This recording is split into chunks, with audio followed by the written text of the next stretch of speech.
Y segundo, hay un laburito que les dejó la licenciada Cuduti en el aula virtual. Por favor, denle bola a eso porque después es conceptual y toda esa historia. Denle artículo a eso que aparentemente solo una comisión, la comisión 5, se encargó del tema. Era para comentarles eso nada más. Y enseguida largamos lo que corresponde aquí. Bueno, después de todas estas vacaciones donde habrán estudiado mucho y todo eso, vamos a entrar directo o casi directamente a las patologías del árbol bronquial y pulmonar, digamos. En general, para que ustedes puedan hacer diagnóstico diferencial mirando y viendo y examinando a los pacientes cuando retornemos a esa actividad de ver pacientes, digamos. Por ahora estamos restringidos, pero en algún momento la vamos a volver a colocar. Bueno, el tema es así. Acuérdense ustedes que en la parte de semiología del tórax, digamos, sobre todo la parte pulmonar, vamos a ir viendo todo este tipo de patologías que se van a agregar a la semiología común, normal, que vemos habitualmente con los pacientes. Ustedes conocen ya toda la parte normal, digamos, de la semiología pulmonar. Así que entremos de lleno a esta otra parte que es síndromes semiológicos respiratorios. Bueno, esto que es a modo de introducción, digamos, para recordar nada más que la percusión es resonante, que la palpación o las vibraciones vocales son normales habitualmente, y que la auscultación lo que hay que hacer, digamos, es auscultar la transmisión de la voz, el murmullo vesicular, los ruidos agregados, todo eso, tratando de ver la normalidad o comparando con el otro lado si está normal para ver lo patológico. En la medida que vayamos avanzando y escuchando cada vez más ruidos patológicos, se nos va a hacer más fácil diferenciarlos. Así que vayamos de lleno a síndromes semiológicos respiratorios.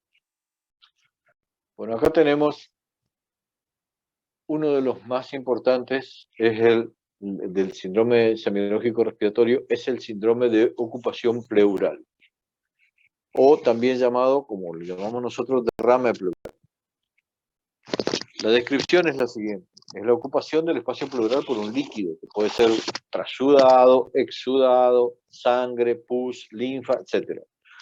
Si el líquido pleural que se encuentra entre ambas pleuras es trasudado o exudado, se dice derrame pleural solamente. Después se le pone el apellido y se dice trasudado en el caso de que tenga pocas proteínas y pocos glóbulos blancos, y exudado en el caso de que tenga proteínas excesivas o glucosa baja o leucocitos en el recuento de ese líquido pleural. En ese caso, derrame pleural. A veces hay sangre porque tuvo un traumatismo de tórax y se rompió una costilla, y esa costilla lesionó algún sitio, y entonces a eso se llama hemotórax. Hemotórax, que después se clasifica en distintos grados, grado 1, grado 2, grado 3, grado 4, y póngale el nombre de hemotórax. En el caso de que hubiese muchos linfocitos y material purulento, y eso porque es un derrame pleural paraneumónico, una cosa así, a eso le denominamos empiema o piotórax. Empiema pleural o piotórax. En el caso de que se lesionara por alguna herida de arma blanca o lo que fuera el conducto torácico, que ustedes saben que discurre por la parte posterior del tórax y llega hasta la vena cava, donde desemboca y trae linfa, nosotros ahí le pondríamos el nombre de quilotórax, o derrame linfático. También se puede llamar derrame purulento, derrame sanguíneo, derrame pleural sanguíneo, derrame pleural purulento, derrame pleural linfático o quilotórax. En general, comprime el pulmón porque es una lesión ocupante de espacio, digamos, en la medida que ese espacio no está destinado a tener líquido, sangre, pus o lo que fuera, y comprime al pulmón subyacente, digamos.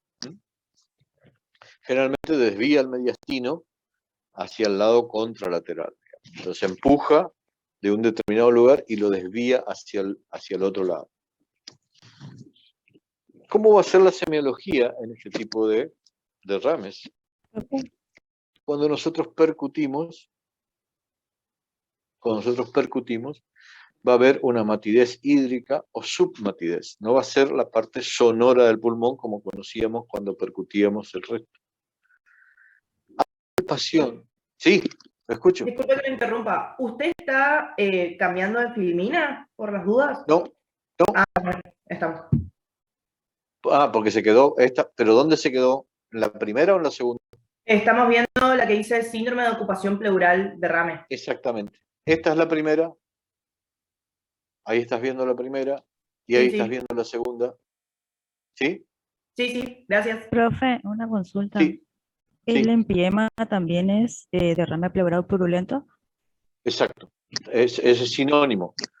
Si yo les digo paciente con derrame pleural, ustedes vienen con una agujita, lo punzan, le sacan un material para analizar y vuelven y me dicen de laboratorio, mira, tiene muchos glóbulos blancos o leucocitos diseminados en el campo o tienen fibrina.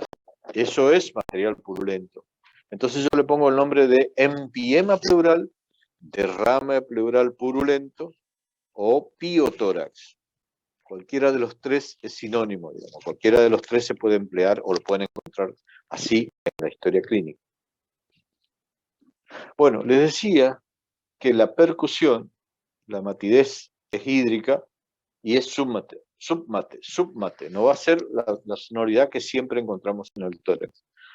A la palpación, cuando nosotros le pedimos al paciente que diga 33 o 40, se palpa la transmisión de las vibraciones vocales, se hace evidente, digamos, porque el líquido transmite vibraciones vocales que no ocurre habitualmente en otras circunstancias. Y generalmente se ve la tráquea desviada en la forma contralateral dependiendo de la magnitud del derrame. Acuérdense que hay líquido en la pleura, entre las dos pleuras. Ahí, en la auscultación, que seguimos examinando a ese paciente que creemos que tiene un derrame pleural, la voz, la transmisión de la voz va a estar ausente porque no hay forma de que transmita la voz. El 33 que nosotros lo palpábamos, ahora cuando lo escuchemos, la transmisión de la voz va a estar ausente, excepto donde haya zonas de derrame laminar, donde por ahí hay un soplo, o encontramos el soplo o pectoriloquia áfona, que es cuando le pedimos al paciente que diga 33 para él solo, o sea que diga 33, 33. En ese caso se transmite y lo escuchamos perfectamente y a eso se denomina pectoriloquia áfona o broncofonía. Cuando estamos ya auscultando, repito, cuando estemos auscultando, la transmisión de la voz estará ausente. Cuando diga 33, no tendrá. Pero si le pedimos que diga 33, así, eso produce broncofonía o pectoriloquia áfona y hace que nosotros la escuchemos bien, digamos, no cuando él lo dice en voz cuchicheada. Eso es muy patognomónico del derrame pleural.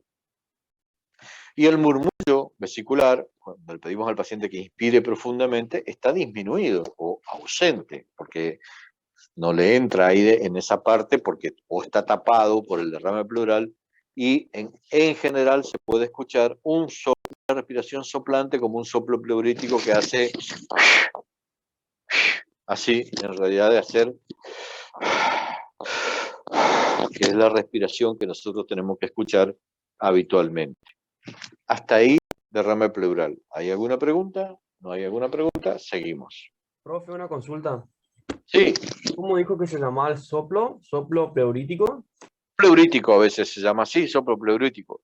Usted, no importa, es está bien que lo pregunten y todo eso, pero no importa. Ustedes si ocultan un tórax, vienen ocultando perfectamente de arriba hacia abajo, etcétera, etcétera, etcétera. El paciente tiene un derrame pleural y en determinado momento escuchan un soplo, ¿sí? Con el ingreso del aire, eso es un soplo pleurítico, pero eso lo tienen, antes de ponerlo en palabras, digamos, tienen que volver a percutir, pedir que inspire profundo, pedir que tosa, tratar de separar la paja del trigo, y después le ponen síndrome pleurítico, cuando suman todo, digamos, cuando suman la percusión, el murmullo vesicular, la ocultación, todo, ¿entienden? No se embarquen en una patología antes de completar todo, digamos. ¿Mm? Hasta ahí estamos. Fíjense que así es lo que se va a ver, esto es a modo de resumen. Ustedes van a tener el síndrome del derrame pleural. Ahí tienen cómo se distribuye el derrame pleural, donde ustedes ven perfectamente el derrame, cómo achica el pulmón, en el caso de que lo empuje de este derrame, dónde está el borde superior, dónde está el borde inferior. Acá ocupa los senos costofrénicos, cuando el derrame es pequeño, ocupa solamente los senos costofrénicos, y cuando el derrame es más importante, va subiendo y va teniendo borde superior y borde inferior. Lo que queda encima es el pulmón. Y fíjense semiológicamente, a la inspección, disminución de la movilidad de este hemitórax, disminución de la movilidad. ¿Mm? Acuérdense que tampoco habrá expansión de bases como nosotros esperamos que haya. Segundo, ya en la palpación justamente, aumento en la palpación de las vibraciones vocales. Cuando le piden al paciente que diga 33, palpando, van a tener aumento de la vibración porque el agua transmite la vibración, el agua, lo que fuera, pus, linfa, lo que fuera, transmite la vibración y no así el aire. O sea, cuando esa parte que tendría que estar ocupada con aire está ocupada con algo, ahí aparece aumento de la palpación de las vibraciones vocales. En la percusión, desde aquí, desde este borde superior y todo esto, y detrás y delante, va a haber matidez, como si fuese un órgano macizo, digamos, porque en realidad hay agua, pus, sangre, linfa, etcétera. Pero no hay tórax, no hay pulmón, digamos. Entonces, todo esto va a ser matidez. Cuando apoyamos el estetoscopio, venimos ocultando perfectamente acá, inspire, expire, perfecto, inspire, expire, perfecto, inspire, expire, perfecto, inspire, aquí entra menos aire. En vez de escuchar esto, directamente no escuchamos o escuchamos menos, muy lejos, y eso es disminución del murmullo pulmonar y de las vibraciones vocales, porque acá después le vamos a pedir que diga 33 también, y las vibraciones vocales van a estar abolidas en ese caso, no vamos a escuchar nada, pero aquí en el borde, si le pedimos al paciente que diga 33, para él solo así, 33 o 40, en ese caso vamos a escuchar perfectamente esa descripción y eso se llama pectoriloquia áfona o broncofonía. Aumento de la voz normal y cuchicheada en el borde superior del derrame, aquí. Aquí abajo ya no vamos a escuchar casi nada. Y después, por último, la palpación de la tráquea, digamos que van a ver que está desviada hacia el lado contralateral. O sea, todo este mediastino, toda esta parte mediastinal va a estar tirada hacia el otro lado, ¿no? Entonces, de eso consta la semiología o el síndrome semiológico de derrame pleural. Después veremos qué es lo que hay acá adentro, si hay linfa, si hay pus, si hay sangre o qué, o líquido, cualquier líquido. Y vamos, hasta ahí vamos, síndrome semiológico, derrame pleural.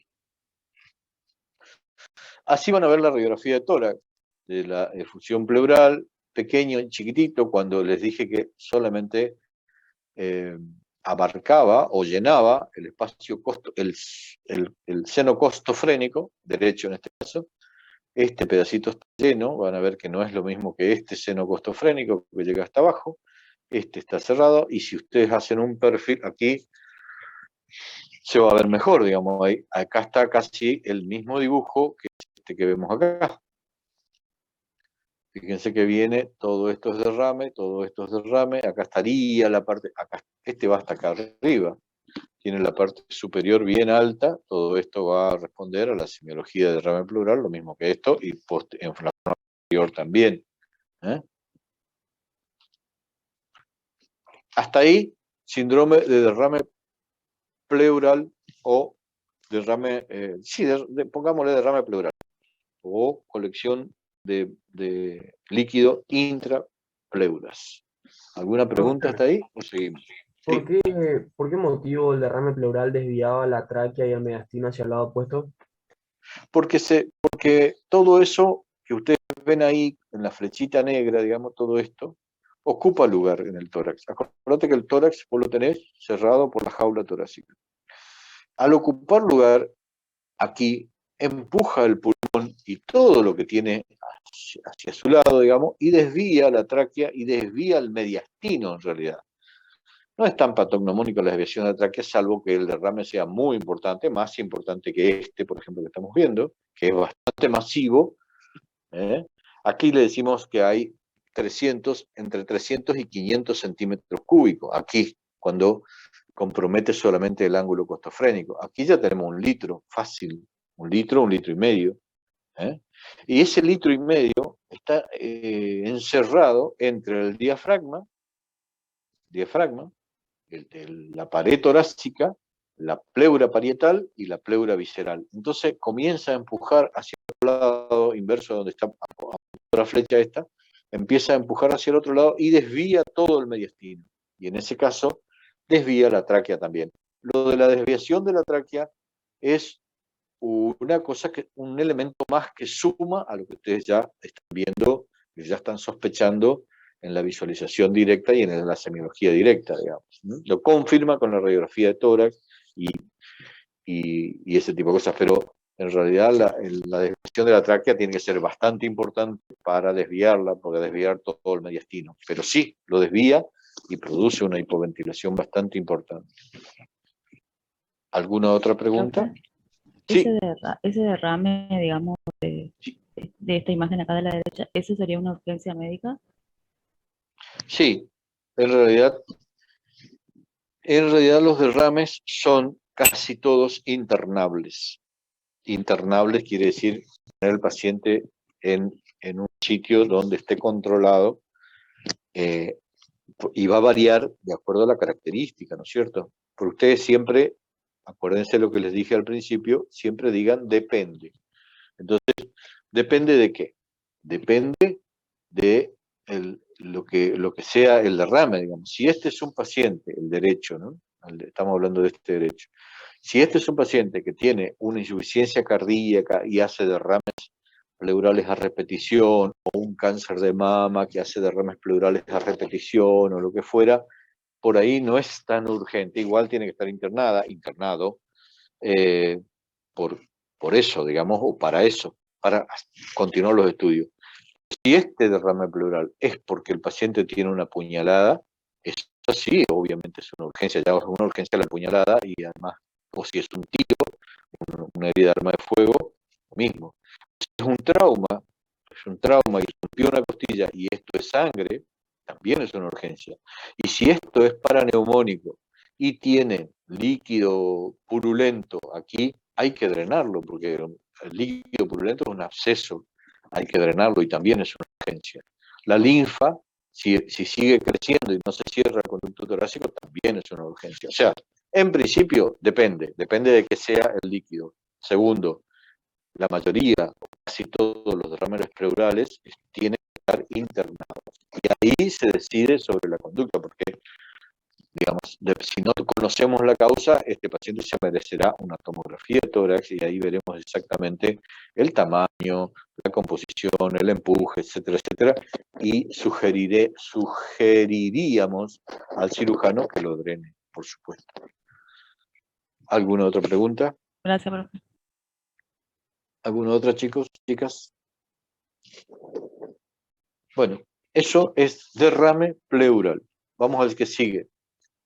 Otro que van a ver frecuentemente y que lo van a tener casi de corrido, y más ahora con toda esta historia, es el síndrome de condensación pulmonar. El síndrome de condensación pulmonar es la consolidación de una parte del pulmón, de un segmento pulmonar, o lóbulo, o el completo, digamos. En el caso, antes se llamaba pulmonía, a la ocupación completa de un pulmón, y ahora se llama neumonía, bronconeumonía, etc. Pero es la consolidación, que quiere decir que la vía aérea o los alvéolos están llenos de líquido, sangre, pus o lo que fuera, y la vía aérea está permeable, pero ahí adentro hay material purulento, por ejemplo, obstruido por secreciones o compresión o lo que fuera. A eso se denomina consolidación. Consolidación es aquello que era una esponjita, digamos que es el pulmón, una esponja, se llenó de líquido. Es como que ustedes mojan la esponja, digamos, y la escurran, ven que sale una cantidad de líquido. Cuando la sueltan de nuevo, vuelve a la capacidad normal. Pero mientras tanto, el pulmón es eso, está lleno de líquido, o de elementos, o de pus, o de sangre, o lo que fuera, a veces los pacientes se broncoaspiran, a veces hay material gástrico ahí adentro, y eso se denomina consolidación, síndrome de condensación pulmonar o consolidación pulmonar. Cuando percutimos ese sector, va a ser mate. Por supuesto que la inspección, que falta aquí, la inspección va a tener una menor expansión de esa parte torácica. A la percusión va a ser mate. Y cuando palpemos y le pidamos que diga 33 mientras vamos palpando, habrá como en el derrame pleural, una disminución o a veces una vibración especial, cuando dice 33, que se denomina muchas veces frémito. Frémito. Se denomina así porque vibra un poquito, que transmite bien las vibraciones vocales, son bien transmitidas por este sector que está condensado, digamos, y a veces sentimos como un temblorcito, ahí me salió la palabra, no me salía temblor, un temblor que se denomina frémito, a eso, a la transmisión de la voz, cuando le pedimos al paciente que diga 33 y lo palpamos, digamos, y diga 33, cuando hay una condensación vamos a sentir como un pequeño movimiento vibratorio que se denomina frémito. Eso a la palpación. Por supuesto que la expansión, la excursión de bases va a estar disminuida, también está dentro de la palpación. La excursión de las bases va a estar disminuida en ese sector, no en el otro, y comparativamente podemos avisorar de que uno expande mejor que el otro. Y a la ocultación, prácticamente lo mismo.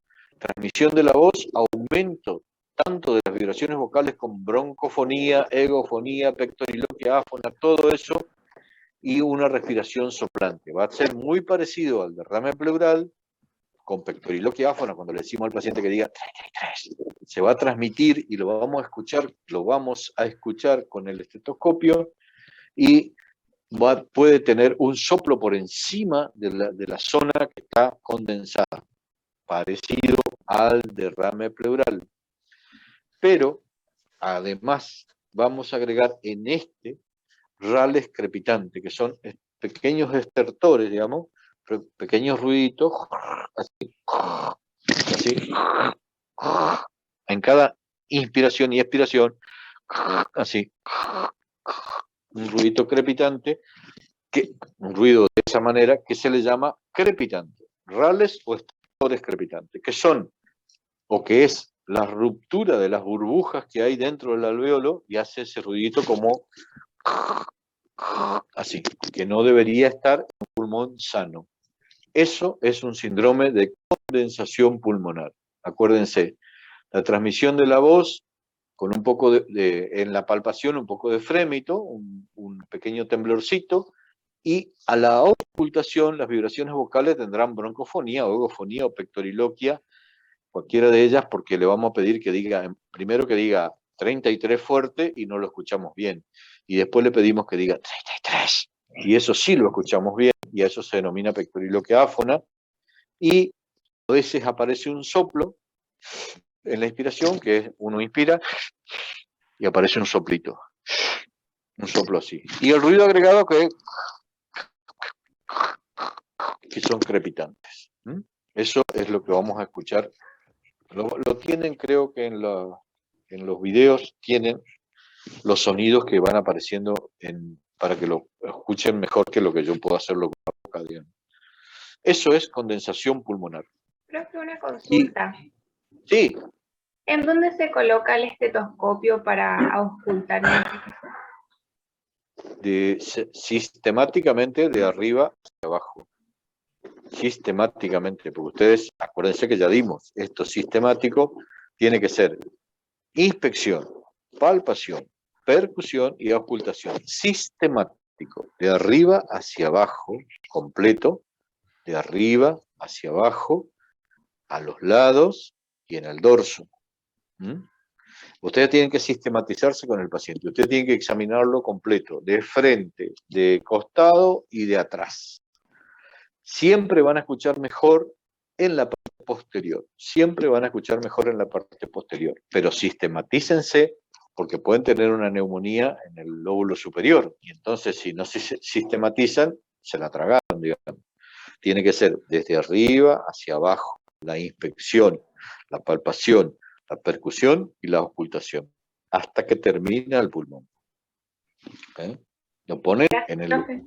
Por supuesto, si ustedes lo escuchan un soplo en determinado lugar y no escuchan rales, digamos, no importa, ahí lo siguen, ahí lo persiguen, digamos, le van modificando apenitas el estetoscopio y le van pidiendo que inspire y expire, inspire y expire, porque están escuchando un pequeño ral. A veces las neumonías son más pequeñas de lo que uno quisiera, digamos, y por ahí solamente tiene un pequeño ral o un pequeño estertor y uno lo capta con el estetoscopio y dice, aquí estoy captando un RAL, puede que ahí esté la neumonía. Después ustedes lo van a corroborar con la radiografía, con la tomografía o con lo que fuera. Pero sistematícense siempre de arriba hacia abajo, siempre completito, todo, al costadito, atrás, adelante, en todos lados. Ustedes tienen que examinarlo completo. Y fíjense lo que pasa acá con el síndrome de condensación. En la semiología, fíjense, esta es la condensación. Se ve una cosa distinta al derrame pleural, pero tiene un vértice, también no un vértice, tiene una parte superior y una parte inferior. Todo esto está condensado. Acuérdense que el pulmón es, como decíamos, una esponjita, acá arriba. Acá está lleno de líquido, de agua, dentro de los alveolos, no fuera como en el otro que era pleural. Este está dentro del alveolo.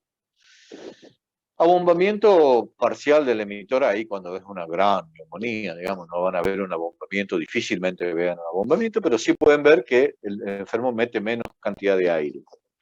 A la palpación, aumento en la transmisión de la voz, como habíamos dicho, en la palpación, pero disminución de la excursión de bases, que también vimos ya en semiología normal.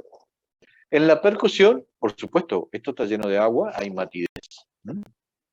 Y a la ocultación, aquí tenemos el murmullo vesicular, está normal a veces o aumentado con crepitaciones como ruidos agregados, y aumento de la transmisión de la voz como la broncofonía que le decíamos cuando decíamos que diga 33 despacito.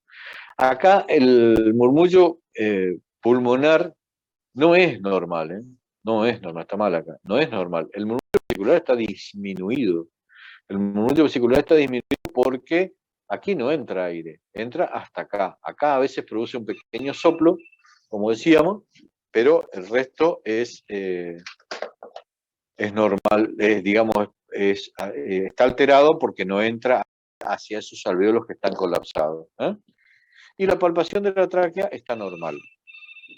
Aguárdenme un segundo. Sí, dígame. No puedo, estoy en clase. 128, chau.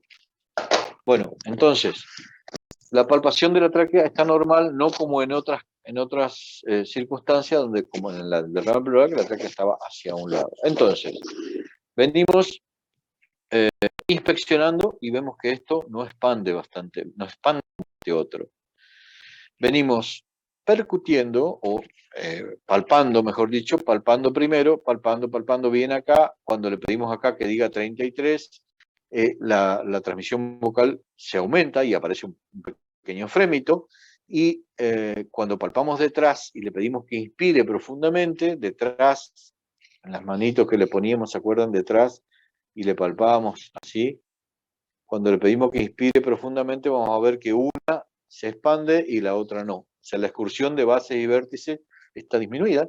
Y después lo percutimos. Venimos percutiendo acá es sonoro, acá es sonoro, acá es sonoro, acá es sonoro. Y acá comienza a hacerse submate primero y después bien mate, acá como si tuviese un hígado metido ahí adentro, digamos. Porque así es lo que se produce. Y después lo ocultamos. Y cuando lo ocultamos venimos escuchando entrada de aire, entrada de aire, entrada y salida, no hay ningún problema. Cuando le pedimos que inspire profundo en este sector, vemos que la entrada de aire disminuye y que aparecen unos rales, que son esos ruiditos que yo le dije, así, que es la ruptura de las burbujas dentro del alvéolo. Y cuando le pedimos que diga 33 no escuchamos nada, pero cuando le pedimos que diga 33 con voz cuchicheada, sí escuchamos. Y eso es un síndrome de condensación. Hasta ahí, síndrome de condensación. ¿Tienen alguna pregunta ahí? Profe, ¿hay predominancia en alguna zona del pulmón para que ocurra esto? Sí. En general, la parte predilecta para el pulmón es la base derecha, predilecta para este tipo de neumonías, porque en general acuérdense de la anatomía, el bronquio derecho va derechito y el bronquio izquierdo sube un poco. Eso le ofrece una resistencia al compromiso, porque esto generalmente es infeccioso. Entonces los gérmenes vienen hasta acá, infectan todo esto, hacen el material purulento, etcétera, etcétera, y a esto se denomina neumonía, digamos, ¿no? Y en general es la base pulmonar derecha la más comprometida siempre. Pero depende. ¿De qué depende? De la patología. Por ejemplo, las patologías que son más, ¿cómo sería? Aerofílicas, digamos. Filia, está bien, aerofílica. Como la tuberculosis, por ejemplo, atacan la parte superior del pulmón. La tuberculosis se suelen ver las cavernas a esta altura. Las neumonías acá abajo. A veces hay una neumonía del lóbulo medio también. Eso también suele aparecer. Pero en general, al pulmón derecho. Dentro del pulmón derecho, la base. Y las aerofílicas, digamos, dentro de los pulmones, el derecho arriba y el izquierdo arriba. El derrame pleural también tiene predilección por el derecho. ¿Alguna otra pregunta?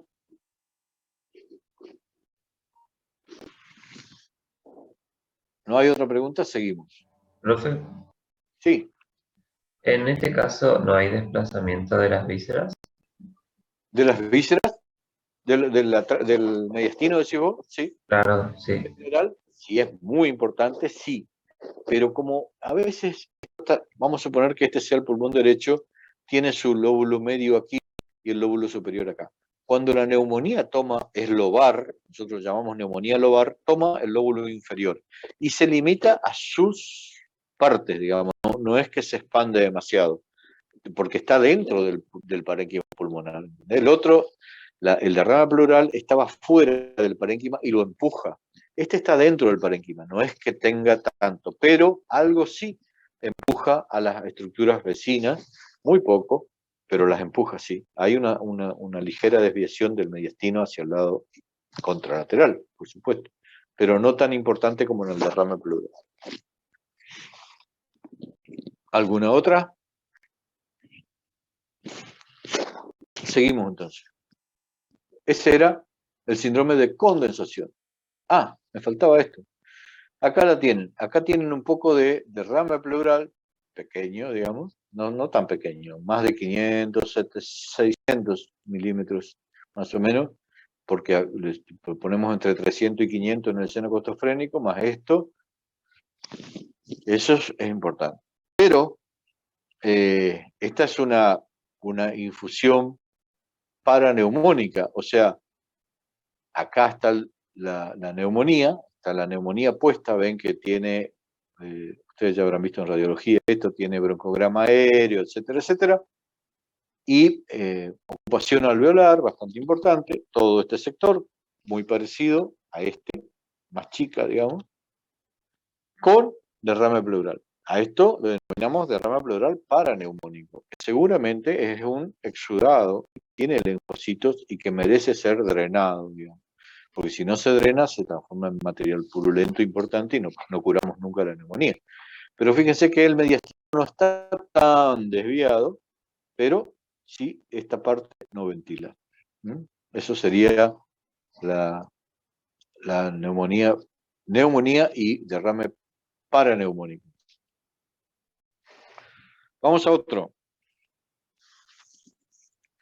El síndrome de atelectasia, porque lo van a ver también a este y van a ver por qué se produce, digamos. La atelectasia es el colapso de un segmento o lóbulo o todo el pulmón con el cierre de la vía aérea por compresión u obstrucción. Esto puede ser una compresión extrínseca que comprima así el bronquio, que lo comprima al bronquio desde afuera, o puede ser que dentro de él, acá, haya un elemento que lo tapone, o por crecimiento endofítico, o por compresión externa, cualquiera de ellos. Eso puede ser un segmento, un lóbulo o un pulmón.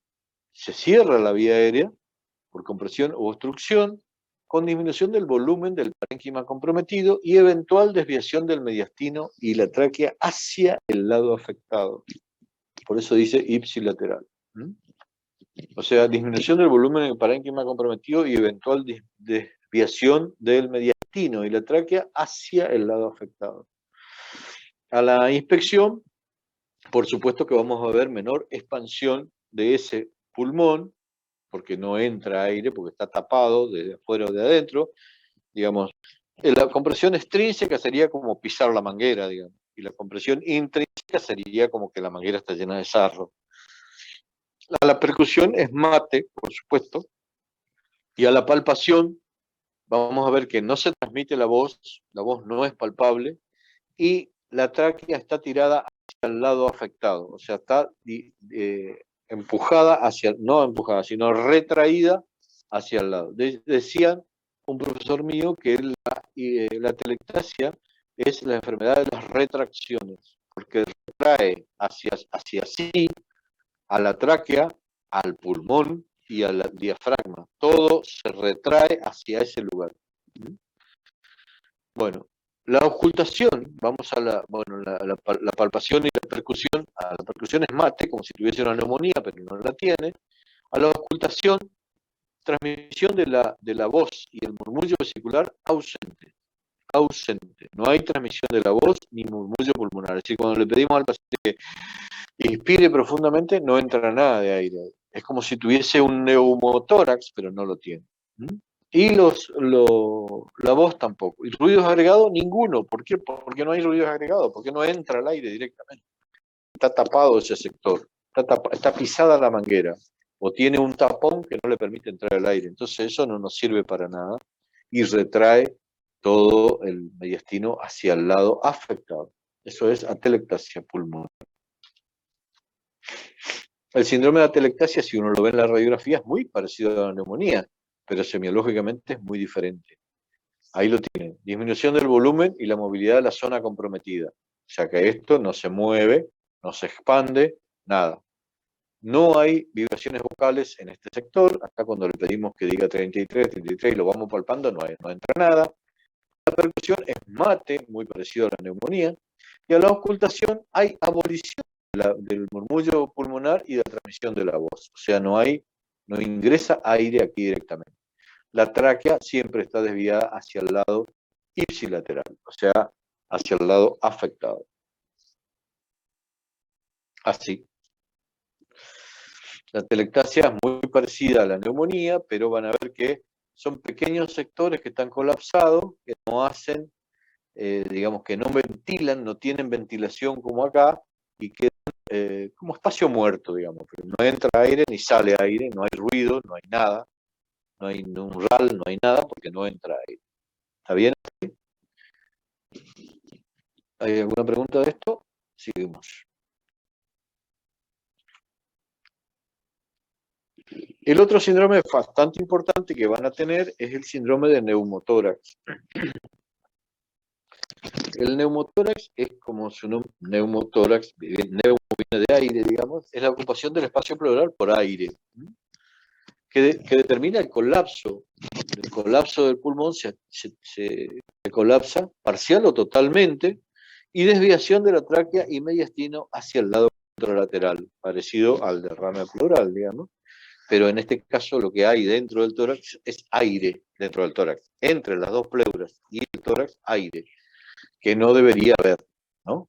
Hay aire dentro de los alveolos, pero no aire entre las dos pleuras. A la percusión, aquí sí, primero, a la inspección vamos a ver que ese tórax no se mueve, no entra aire, no se mueve. Vamos a pedir que expanda bases y vértices, tampoco lo vamos a realizar. A la percusión va a estar hiperresonante, como si percutiéramos una pelota, digamos. La transmisión de la voz no es palpable porque el aire es mal transmisor de la voz, o sea que no hay, y como no entra aire, no hay transmisión de la voz. La palpación de la tráquea generalmente se va hacia el lado contralateral, y porque empuja también este neumotórax, empuja como el derrame pleural. En la ocultación tenemos la transmisión de la voz, murmullo pulmonar, ausente, porque no hay pulmón, el pulmón está colapsado, está cerrado como un muñoncito contra el corazón, o sea, no hay entrada de aire. Están disminuidos o están ausentes. Y ruidos agregados no hay ninguno porque no entra aire. ¿Entienden? Ese es el neumotórax. Y eso lo vamos a ver frecuentemente en el monitor. Se ve así.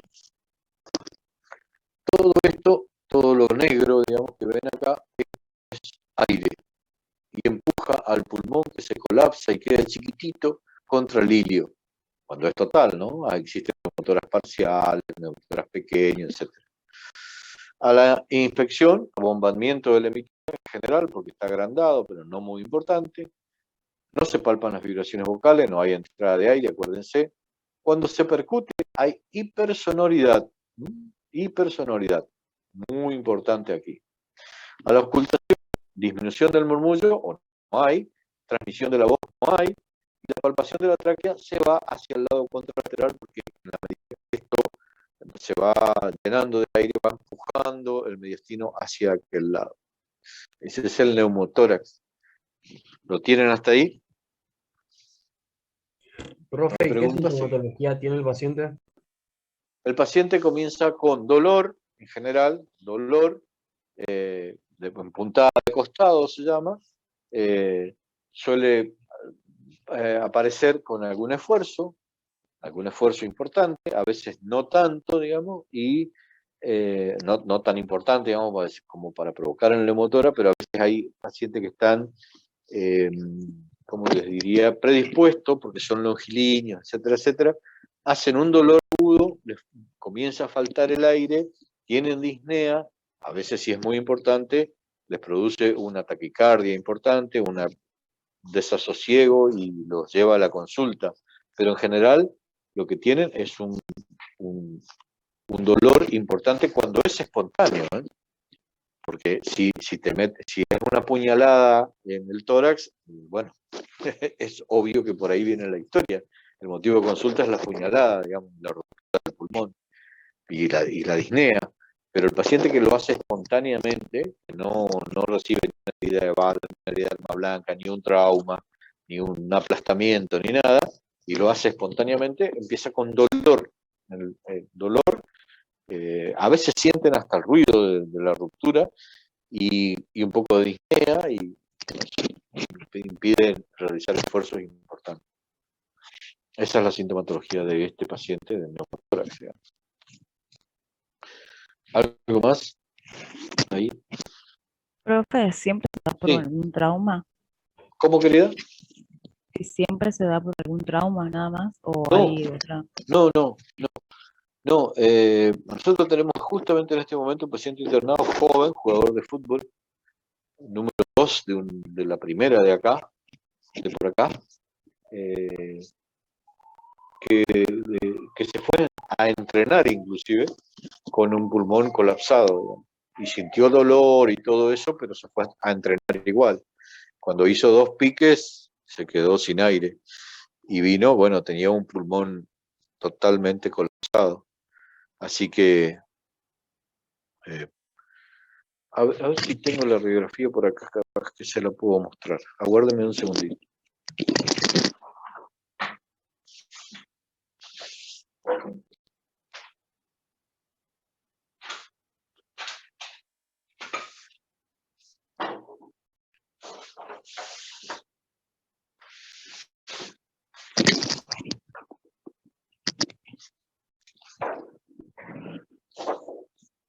No sé si ahora vamos a ver si la vemos mejor.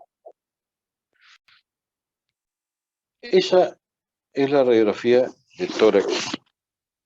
Ahora les muestro bien. Esa es la radiografía de tórax. Esta parte que está acá, ¿la ven ahí ustedes o no? ¿Ven la radiografía o no? Sí, Sí, profe. profesor. Sí, profe. ¿La ven, no? Bueno. Ahí está el muñoncito. Y todo esto es neumotórax. Espera que no los puedo ubicar bien. Ahí. Todo esto negro es aire entre las pleuras. Y este pedacito chiquitito acá es el pulmón colapsado. Y fíjense que el mediastino está tirando el corazón hacia el lado opuesto. ¿Ven? ¿Lo ven? El neumotórax es izquierdo. Sí, profesor. Y, ¿Lo ven profe, ahí? ¿cuánto tarda en colapsar así el pulmón? No, enseguida, depende del agujero.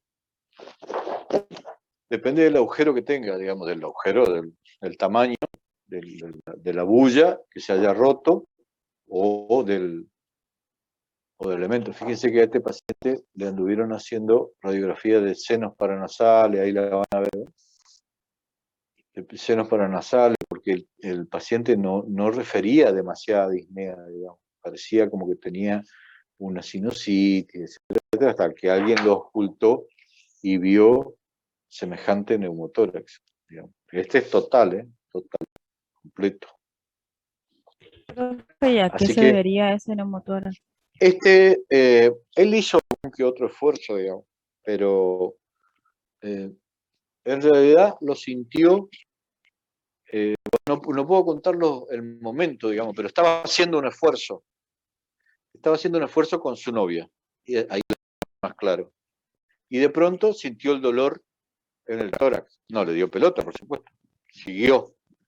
Después de eso, se levantó, se fue a entrenar. O sea, no tenía tanta, pero un atleta, digamos, o sea, era un tipo que con un pulmón anda perfectamente. Seguramente un poco de disnea tenía, pero no dio bola y se fue a entrenar. Cuando hizo el primero o segundo pique, le dio a lo mejor el neumotor era pequeño y cuando hizo el primer o segundo pique lo agrandó y lo terminó haciendo del 100%, digamos. Y ahí sí le faltó el aire y ahí sí vino la consulta, digamos. Pero bueno, puede pasar, diría Toussaint, puede fallar. Bueno, seguimos. Estamos con el neumotora. Este neumotora era espontáneo aparentemente, decimos, porque no sabemos, no preguntamos el grado de esfuerzo que realizó, digamos. Entonces, parece espontáneo. La cuestión es que este paciente se le colocó un tubo endopleural, se le puso aspiración continua para que la pleura pegue hacia el otro lado. No tuvimos buenos resultados con eso, terminó operándose, haciendo una toracotomía, con técnica que yo le digo a los cirujanos que es la del gomero, digamos. Abren el tórax, llenan de agua y ven donde pierde, digamos. Y ahí le ponen unos puntos, cierran y ponen otra vez un tubo. Eso es lo que se hizo con él. Bueno, seguimos. Ahí está. Es el mejor que el que yo le mostré. Ahí se ve perfecto. Así es el neumotórax. Obviamente el izquierdo, ¿no? Igual que este. Así era el izquierdo, fíjense que está lleno de aire, pero el colapso del pulmón está, digamos, el aire está entre las dos pleuras. Y acá, fíjense que esto es la distribución normal de la pleura, ¿ven? Del pulmón. Y este es el neumotórax. Este está a tensión. Digamos, cuando hay un mecanismo valvular, cada inspiración va metiendo más aire y va empujando todo el mediastino hacia el otro lado. Que les digo no era tensión, era un neumotórax común. Si no, se hubiese muerto en el segundo pique en el entrenamiento. Bueno, estamos hasta ahí con esto. ¿No hay preguntas? Seguimos. El síndrome obstructivo bronquial, otro de los síndromes que van a ver frecuentemente, que es el de los asmáticos, la obstrucción bronquial difusa, de los EPOC, de la EPOC, la enfermedad pulmonar obstructiva crónica. Siempre hay secreciones y los bronquios se contraen. Al contraerse, producen constricción bronquial y eso determina el atrapamiento del aire. Acuérdense que la EPOC, el asma, digamos, la dificultad del paciente es para sacar el aire, no para meterlo, para sacarlo, no para meterlo, para sacarlo. Entonces, se determina un atrapamiento de aire pulmonar. A la percusión lo vamos a escuchar, lo vamos a sentir. En la inspección vamos a ver, ya lo vimos en la semiología el otro día, vamos a ver que el tórax está aumentado en su tamaño, de un lado y del otro, antero-posterior, de arriba hacia abajo también, superior-inferior, inferior-superior, agrandado, como si estuviese siempre inspirado, porque en realidad lo que tiene es aire adentro. En la percusión, por supuesto que lo vamos a ver con disminución de la base y de los vértices, y en la percusión resonante o hiperresonante, como si tuviese un neumotórax, pero no lo tiene, digamos, ¿entendés? Como que está siempre hiperresonante en todos los sectores agrandados. La transmisión de la voz está ausente. Acuérdense que el aire transmite mal la voz. Si está lleno de aire, no hay transmisión de la voz, ausente o disminuida. Y cuando ocultamos la transmisión de la voz, para decirle, diga 33, la transmisión de la voz puede estar disminuida y el murmullo pulmonar está presente, pero tiene una expiración prolongada. Si nosotros le pedimos que inspire y expire rápido. Sí. Y el paciente lo que hace en realidad es inspirar y después expirar más despacio, digamos. Así.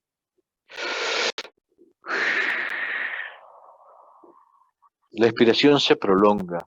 Y ahí en la expiración aparecen roncos y sibilancia, que son sonidos silbantes. Por ejemplo, en la expiración hace así.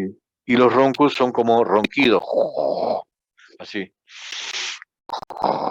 Así.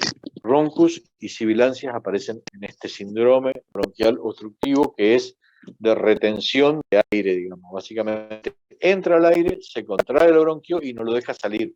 Entonces el pulmón siempre está hiperinsuflado.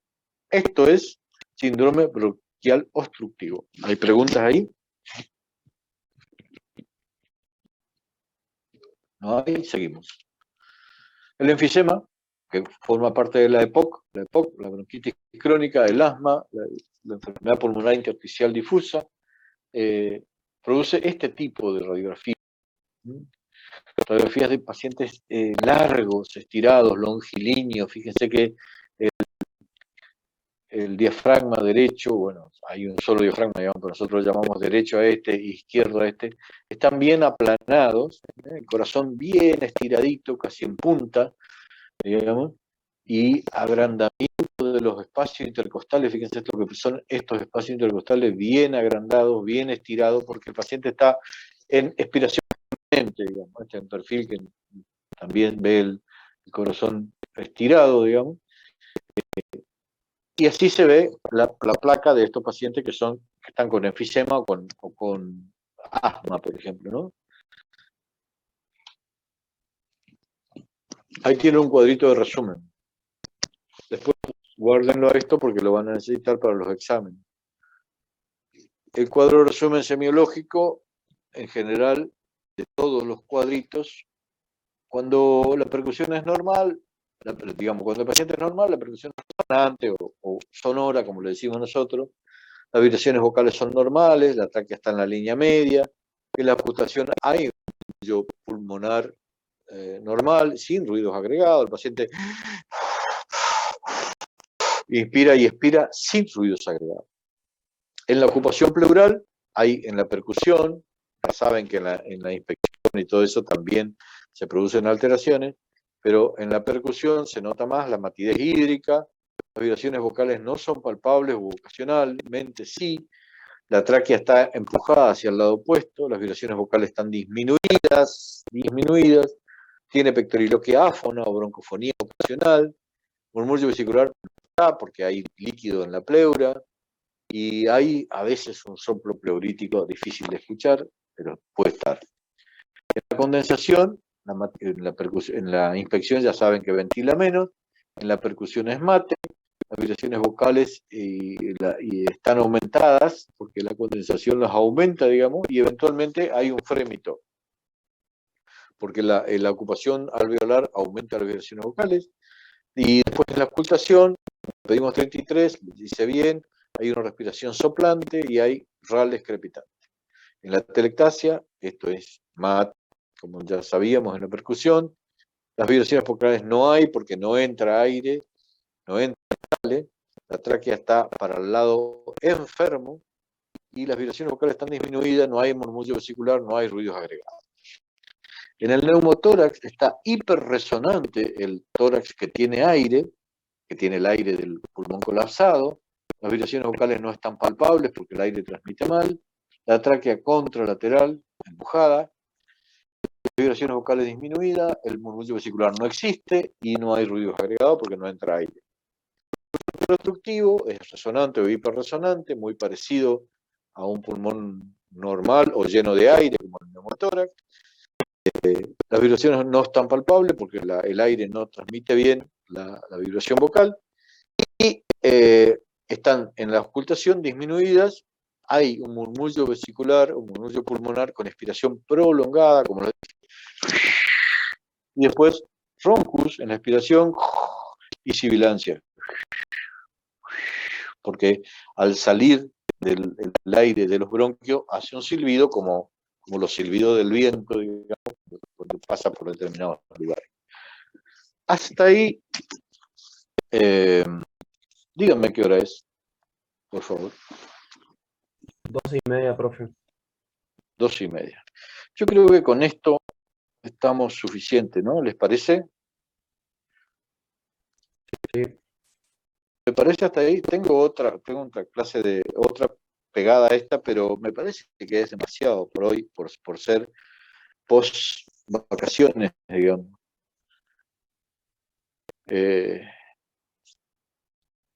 Y dejamos la otra, a ver, la otra es media larga.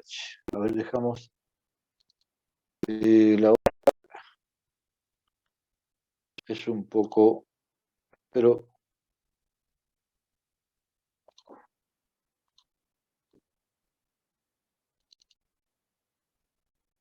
esta es para ver el manejo del derrame espacio pleural, trabajito que hicimos cuando yo andaba por allá, pero tiene así muchos ejemplos, motora parcial, ven acá tiene un pedacito chiquito, no es tan grande como el borde del pulmón. Fíjense este otro, para ir viendo distintas placas de neumotor, qué se hace con cada uno, si es el primer episodio o no, todo eso buscábamos cuando estudiábamos esto. Pero esta la vamos a dejar para la próxima.